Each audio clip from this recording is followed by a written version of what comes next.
दोस्तों इस वीडियो में हम नेक्स्ट एपिसोड के प्रीव्यू को एक्सप्लेन करने वाले हैं, जिसकी मदद से आपको पता चलेगा कि आने वाला एपिसोड कितना ज्यादा इंटरेस्टिंग और एक्शन से भरा होने वाला है। तो जैसा कि हमने पिछले एपिसोड में देखा था, वांग वुफेंग वैली के अंदर आ गया होता है, जहां आने के बाद उसे वुफेंग वैली के डिसाइपल और टैंग फैमिली का जो एक डिसाइपल होता है उसके बीच में हो रही फाइट देखने को मिलती है। लेकिन वांग तो वहां पर टैंग फैमिली के मेंबर को मारने के लिए आया था, जिससे वो मार भी डालता है। लेकिन इस वजह से टैंग फैमिली का एक नेटसन सोल लेवल का कल्टीवेटर वहां पर आ चुका था, जो वहां पर आने के बाद वांग की जान लेने की कोशिश करता है। लेकिन वांग अब इतना ज्यादा गुस्सा है कि उसके सामने कोई भी क्यों ना आ जाए, वो उसके सामने नहीं टिक सकता, इसलिए वो उस बंदे की भी वहां पर जान ले लेता है। तो अब प्रीव्यू के हिसाब से जैसे ही फूजियान को पता चला था कि किसी ने स्पिरिचुअल रूट के फॉर्मेशन को तोड़ दिया है, उसी के साथ साथ उसके सेट के एक डिसाइपल की भी जान ले ली है, तो वो एकदम बौखला चुका था। वो हर तरफ ऑर्डर पास कर देता है कि जो भी इन सारी चीजों के पीछे है, एक दिन के अंदर उसे पकड़ना है। अगर नहीं पकड़ा गया तो फूजियान ही सबकी जान ले लेगा। इसी वजह से हम टैंग फैमिली के जितने भी अलायंस वाले लोग हैं उन सभी के सेट का सीन देखते हैं। ऐसे ही टैंग फैमिली के अलायंस का जो एक सेक्ट होता है, उसका एक डिसाइपल वहां पर अपना कल्टीवेशन कर रहा था। लेकिन कल्टीवेशन करते साथ ही उसे जैसे ही फूजियान का इतना गुस्से वाला ऑरा महसूस होता है, वो वहां पर वांग को पकड़ने के लिए निकल जाता है। पूरी तरह से वो तैयार हो चुका था वांग की जान लेने के लिए। लेकिन जैसे वो आगे बढ़ रहा होता है, वहां पर उसकी वाइफ आ जाती है, जो उसे रोकने के लिए आई थी, क्योंकि पता था कि ये जो वॉर होने वाली है वो बहुत ज्यादा खतरनाक होगी। कोई भरोसा नहीं है कि ये जो जाओ जा रहा है वापस भी आ जाए, क्योंकि वांग बहुत ज्यादा पावरफुल है। उसने जब इतने सारे लोगों को मार दिया तो उसे और लोगों को मारने में कोई परेशानी नहीं होगी। इसलिए वो जाओ से कह रही होती है, जाओ रुक जाओ यहाँ पर, तुम्हें जाने की कोई जरूरत नहीं है। लेकिन जाओ तो सुनने के लिए बिल्कुल भी तैयार नहीं था। वो वहां पर टैंग फैमिली के खिलाफ नहीं जा सकता है, इसलिए वो अपनी वाइफ से कह देता है कि भूल जाओ हमारे रिश्ते के बारे में, मैं चाह रहा हूँ, कोई भरोसा नहीं है कि मैं वापस भी आऊँ, इसलिए मेरा इंतजार बिल्कुल भी मत करना, आज से हमारा रिश्ता खत्म होता है। उसकी वाइफ तो बहुत ज्यादा उदास हो चुकी थी। वो गिड़गिड़ाते हुए जाओ को रोकने की कोशिश कर रही होती है कि एक बार जाओ यहाँ पर रुक जाए, लेकिन जाओ कुछ भी सुनने के लिए तैयार नहीं था। वो जबरदस्ती वहां से जा रहा होता है। जहाँ से ये लोग गुजर रहे थे वहीं से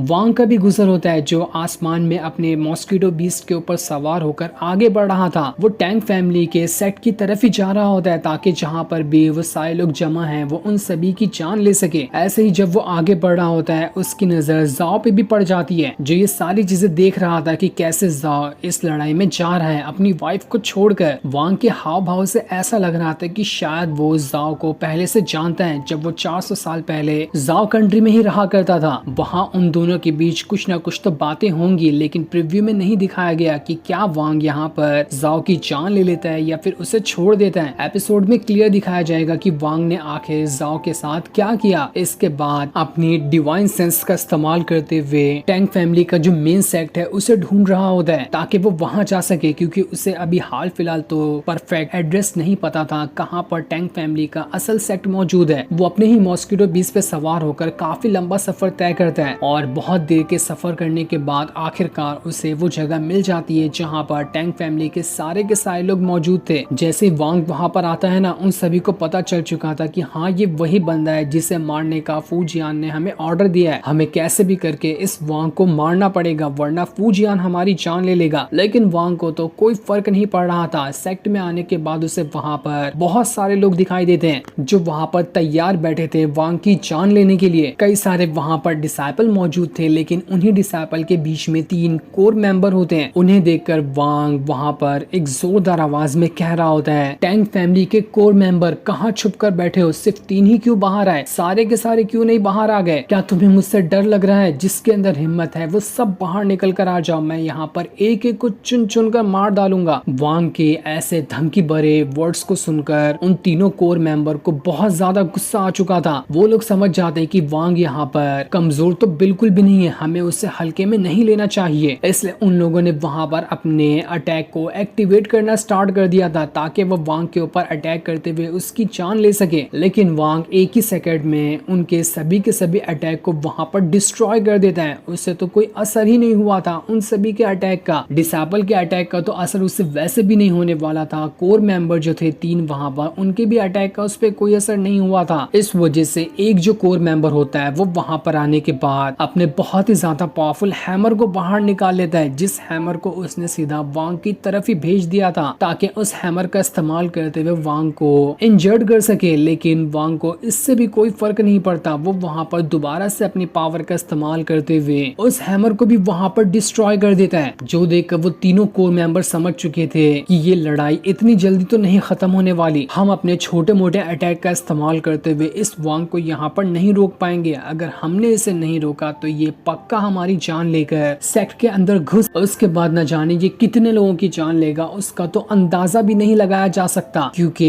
इसका गुस्सा इसकी आंखों में साफ दिखाई दे रहा है। वांग एकदम ज्यादा गुस्से में यहाँ पर आया था, इसलिए उन तीन में से जो एक कोर मेंबर होता है वो वहां पर अपने बहुत ही ज्यादा पावरफुल स्पिरिचुअल बाउल को बाहर निकाल लेता है। जैसे उसने स्पिरिचुअल बाउल को बाहर निकाला था वो बाहर आते साथ ही बहुत ज्यादा बड़ा हो जाता है, इतना बड़ा कि वो पूरे एक बैटल अरीना को घेर ले, बहुत ज्यादा बड़ा हो गया होता है वो। उस कोर मेंबर ने उसी बाउल को सीधा का सीधा वांग की तरफ भेज दिया था ताकि वो यहाँ पर वांग को कैद कर सके, और ऐसा हो भी जाता है। वांग सीधा का सीधा उस बाउल के अंदर कैद हो चुका था। वो बाउल कोई नॉर्मल बाउल नहीं था, उसके अंदर आने के साथ ही वांग को ऐसा लग रहा होता है कि वो किसी अंधेरी दुनिया में फंस चुका है। उसे आसपास कुछ नहीं दिखाई दे रहा था कि आसपास उसके क्या मौजूद है। सारे लोगों को लग रहा होता है कि यहाँ पर अब तो वांग इस बाउल से कभी बाहर आ ही नहीं सकता, उसका इस बाउल के अंदर ही खेल खत्म हो जाएगा, क्योंकि आज तक कोई ऐसा कल्टीवेटर नहीं आया जो इस बाउल के अंदर से बाहर निकल कर आ सके। वांग वहां पर सबसे पहले अपनी पावर का इस्तेमाल करके एक प्रोटेक्शन शील्ड बनाता है अपने सामने, ताकि जो भी अटैक यहाँ पर होने वाले होंगे वो उन सभी के सभी अटैक को वहां पर रोक पाएगा। बाउल के अंदर जो अंधेरी दुनिया थी उसके अंदर से अजीब सा ऑरा निकलकर बिजली की रफ्तार के साथ वांग के ऊपर अटैक करते जा रहा था। वांग को समझ नहीं आ रहा होता है कि अगला अटैक किस तरफ से होने वाला है, क्योंकि पूरी जगह बिल्कुल अंधेरे से घिरी हुई थी। ये पता कर पाना मुश्किल है कि उसके सामने कोई खड़ा भी है या फिर नहीं। इस वजह से उस बाउल के बाहर निकलने पर वांग को बहुत ज्यादा परेशानी हो रही थी। वो काफी कोशिशों के बाद भी उससे बाहर नहीं निकल पा रहा होता है। लेकिन जैसे ही यहाँ पर वांग थोड़ी बहुत मुसीबत में पड़ा था कि वहाँ पर उसका स्पिरिचुअल ड्रैगन आ जाता है, वो बहुत ही ज्यादा गुस्से में यहाँ पर आया था कि आखिर किसी की हिम्मत कैसे हुई वांग को यहाँ पर बाउल के अंदर कैद करने की। स्पिरिचुअल ड्रैगन वहाँ पर आने के बाद चारों तरफ बिल्कुल तबाही मचा देता है। उसके बाद किस तरह से स्पिरिचुअल ड्रैगन और वांग ने मिलकर सारे लोगों का मुकाबला किया और बाउल से खुद को बाहर निकाला, ये सब चीज तो क्लियर तरीके से एपिसोड में दिखाई जाएगी। लेकिन प्रीव्यू से इतना तो कंफर्म हो चुका था कि वांग बाउल के बाहर आ चुका है और वो पूरे एटीट्यूड के साथ अपने ड्रैगन के सर के ऊपर खड़ा है, बिल्कुल किलर लुक के साथ। उसे वहां पर एक खरोच तक नहीं आई थी, और कोर मेंबर के ऐसी हरकत की वजह से वांग पहले से भी ज्यादा गुस्सा हो चुका था। वो अब डिसाइड कर लेता है कि वो यहाँ पर किसी को नहीं छोड़ेगा। वो कहता है आज मैं टैंग फैमिली के हर एक जिंदा बंदे को मार डालूंगा, कोई भी ऐसा बंदा नहीं बचेगा जिसका सरनेम टैंग से शुरू होता हो। इस चीज को देखकर वो कोर मेंबर समझ चुके थे कि हमने बहुत बड़ी गलती कर दी। इससे पंगा लेकर कोर मेंबर सारे के सारे डिसाइपल को वहां पर जमा करता है और सब एक साथ वांग के तरफ बढ़ जाते हैं ताकि वो वांग के ऊपर अटैक करके उसकी जान ले सके। एक तरफ वांग अकेला था और सामने पूरे के पूरे कम से कम 100-150 लोग होंगे, लेकिन वांग के माथे पे एक शिकन नहीं आती। वो जरा सा भी नहीं डरा था। लेकिन वांग किस तरह से इन सभी का खात्मा करेगा वो हमें एपिसोड में दिखाया जाएगा, जो कि संडे को रिलीज होने वाला है। तब तक के लिए थैंक्स फॉर वॉचिंग।